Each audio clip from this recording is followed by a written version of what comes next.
A reading from the Gospel of Mark, chapter 1, verses 29 through 39. As soon as Jesus and his disciples left the synagogue, they entered the house of Simon and Andrew with James and John. Now Simon's mother-in-law was in bed with a fever, and they told Jesus about her at once. He came and took her by the hand and lifted her up. Then the fever left her, and she began to serve them. That evening at sundown, they brought to Jesus all who were sick or possessed with demons, and the whole city was gathered around the door. And he cured many who were sick with various diseases, and cast out many demons. And he would not permit the demons to speak because they knew him. In the morning, while it was still very dark, he got up and went out to a deserted place, and there he prayed.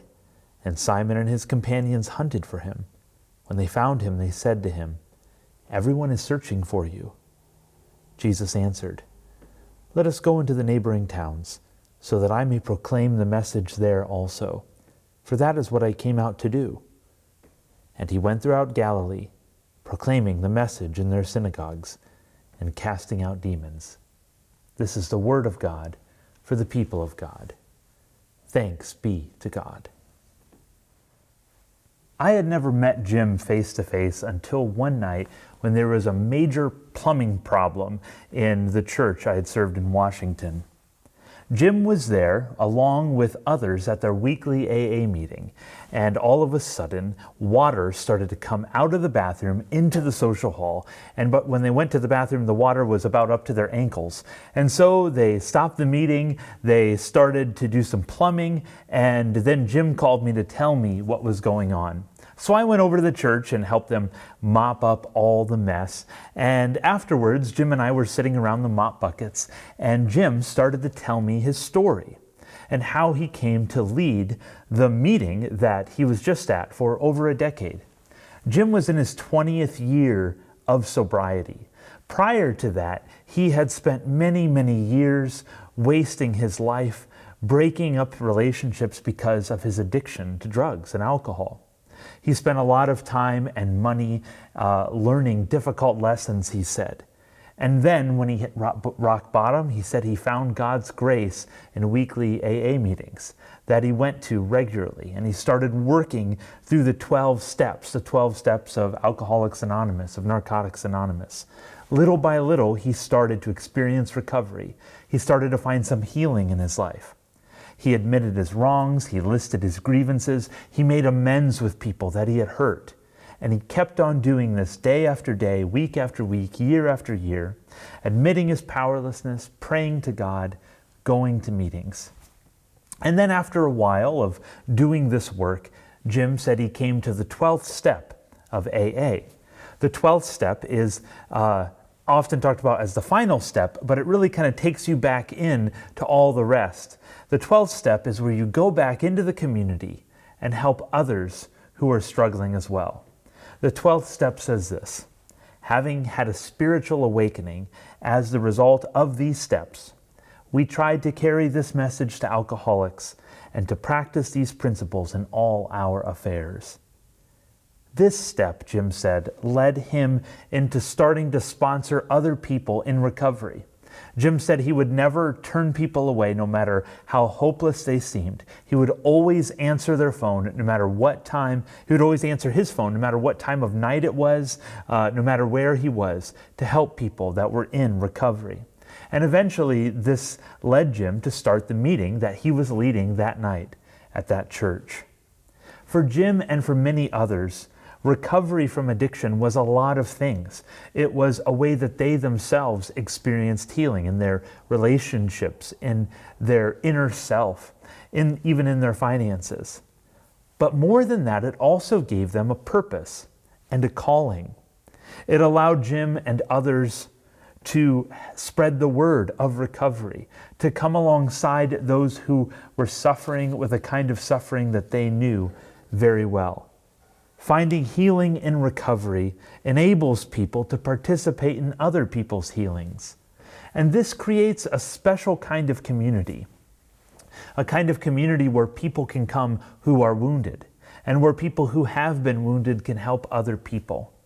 This is what Carl Jung calls a community of wounded physicians. Carl Jung was a psychologist who knew some of his own personal turmoil and wounding, and he talked about how oftentimes people who are wounded can help others who are wounded. A community of people who know the pain of addiction can help those who are suffering themselves. As we've been reading Mark's Gospel, Jesus starts his ministry in Galilee with wounded people who knew the wounding of the world. Some of these people were physically ill or sick or blind or deaf. Others were outcast. Others had deep tears in their souls from years of living on the outskirts. And these were the first people that responded to Jesus, people who had deep wounds. They were the first people to receive the good news and find in Jesus someone who cared, and even more, someone who brought them healing. Our gospel reading today begins with one of Jesus's smaller and subtler miracles. Jesus enters the house of two of his disciples, Simon and Andrew. And when he enters the house, he finds that Simon's mother-in-law is sick in bed. So Jesus goes to her. He takes her by the hand. He helps her up from bed. And as soon as Jesus does this, the fever that she had, the illness that she had, leaves her. It's such a simple story that first shows the compassion of Jesus, the compassion that Jesus had on Simon's mother-in-law right when he came in the house. And it shows Jesus caring and healing. This, however, is not where this little story ends. After Jesus raises her up from the bed, after he heals her, this woman then begins to serve Jesus and his companions. In this simple story, we see a picture of what happens throughout Jesus' whole ministry. Jesus' healings and miracles, they arose from a compassion that he had for people. Jesus didn't demand payment or loyalty or even conversion from his healings. That's so often something that should strike us, is that when Jesus goes somewhere, he doesn't demand that people convert and believe all the right things before he heals them. Often he just has compassion and heals them. From every person that he healed or forgave, he just does it from his compassion. But also it shows something else, that after he restores them, many of these people find new purposes. Simon and Andrew's mother finds this right away as she gets up and begins to serve her guest. She finds a restored purpose. This happens with Jesus' disciples. Think about some of them. There was Zacchaeus, the man who was a tax collector and defrauded people. He found a new purpose in taking care of the poor and restoring things to people, even more than he took from them. Some that Jesus healed became his most gracious witnesses, and others devoted themselves to living in the way that Jesus lived, to blessing the poor, the sick, the sorrowful. There was something about what Jesus had done to them, their encounter with Jesus, that made them encounter others in a new way. All of these individual stories of people being healed and then participating in the world's healing, they point to a story that's found all throughout the Bible. From the very first stories of the Bible, God calls a people, rescues a people, restores people, heals people out of God's compassion, but also for a purpose. Abraham is called blessed by God. Abraham is said to be the forefather of a great nation. Why, though? So that other nations may be blessed through him, because of him. The people of Israel, they're rescued from Egypt. First, because God has compassion on them. God hears their cries. He sees them in their need. But also he rescues them so that they will be a people that will be open to other people, a people who will live justly and compassionately, who will welcome strangers and foreigners and immigrants, just as they once were themselves. They weren't just rescued from Egypt so they could lay back in the land of milk and honey and not worry about anything else. They were rescued in order to be a blessing to the people around them, to be healers to those who were wounded by this world. But at this point, whenever we talk about healing, especially Jesus' healing, there's a difficulty that comes with this. because it's hard to know what to do with these healing stories. It's hard not to feel skepticism about these stories in our modern world. It's hard not to wonder how or if God heals in these ways. Or even if we do believe that God heals, we know that not everyone is healed. Not even those with great faith or who really ask it or who really need it. In fact, at times it seems like most people are not healed, at least not all the time. For as many stories that we might know and have of miraculous moments and healings and recoveries, we have even more stories of the cancer returning, even more stories of the pain not going away. We have even more stories of relapse, of overdose, and struggling to get by. Even more, sometimes it seems that the best people in this world suffer, that the innocent suffer, while the worst and the cruel thrive. And on a personal level, we may have prayed until we could pray no more that God would heal us from something. For God to heal us through physical or mental anguish, only to have those prayers go unanswered. The stories of Jesus' miraculous healings, they don't have answers for all of these painful questions. They don't fix all of our skepticism living in a modern world. They don't fix all the problems that we see. And yet, even in the Gospels, not everyone is healed by Jesus. Even in this story that we read and in other stories where Jesus goes throughout the towns of Galilee and other towns, we read that Jesus often leaves before everybody's healed. People follow him and go after him because there are other people that have not been healed. Then he moves on to another village. And even those who were healed in that moment, in that specific story of Jesus, well, they likely got sick again in their life. Those who were freed from suffering, they suffered again. Those who were raised from the dead, Lazarus, the young woman that Jesus raises up, well, they all eventually died again. There is a sense that in Jesus' ministry, whatever healing is a glimpse of something. It's something that comes and is real, and yet is not total or full. We get a glimpse of something new in Jesus' healing whenever it comes. We get a glimpse of the world restored. We get a glimpse of our tears wiped away and our wounds healed. And yet at the end of the day, for all of the divine healing that occurs with Jesus, the people that follow Jesus are still wounded people living in a wounded world. Jesus' disciples are never immune to the pains and sufferings and illnesses of the world, just as Jesus himself was not immune to these things, but he himself suffered and died.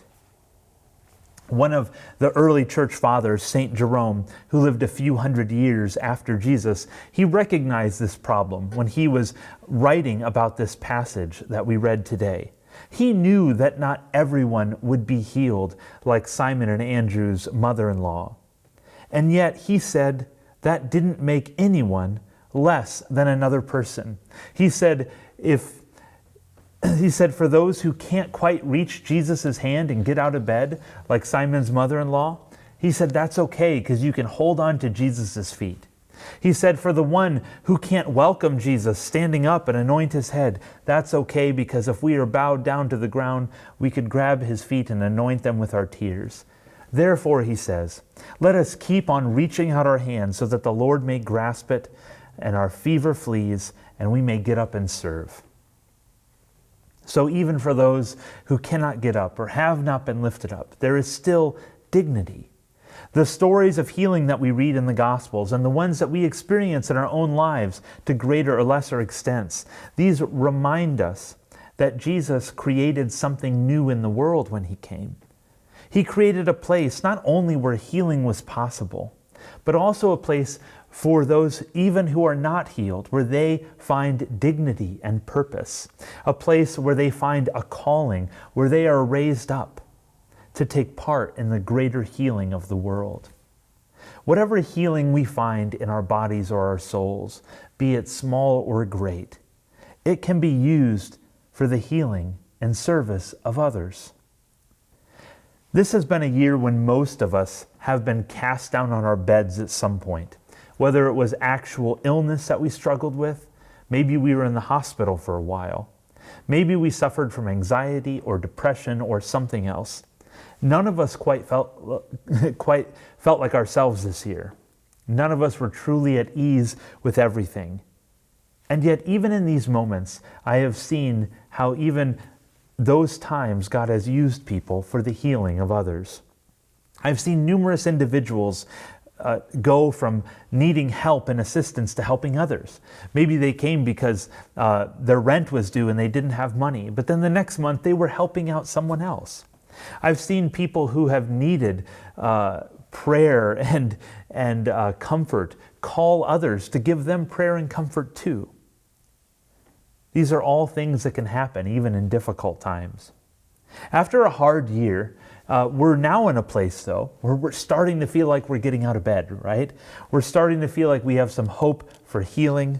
There's some hope that our lives will find some normal pace and peace. At our house, we have been talking about what we're going to do when things go back to normal. I'm sure that you've talked about that as well. We're going to go eat at our favorite restaurants. We're going to go see family and friends. We're going to take trips. We're going to stick our unmasked faces under soda fountains when we go to restaurants.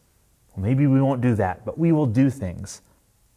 But as we start to be lifted up this moment, as we start to have hope that we can get out of bed and do new things, perhaps this is exactly the time that we need to remember what we are lifted up for.